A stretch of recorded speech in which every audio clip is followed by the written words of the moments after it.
willing na magsakripisyo ang ating Panginoong Kristo para sa ating mga kasalanan.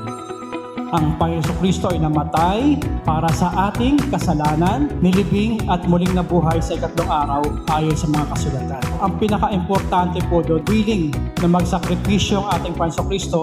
He died for our sins, buried, resurrected according to the Scriptures. Ang kahalagahan nito mga kapatid para sa ating kaligtasan. Kung hindi nyo pa nakikilala ang ating Panginoong Kristo, kung bakit siya nagkatawang tao, kung hindi nyo pa alam yung essence, yung saysay kung bakit tayo nagdiriwang ng Pasko, siguro ito na yung tamang panahon para ma-realize mo yung kahalagahan ng kaligtasan na ino-offer ng Diyos sa bawat isa.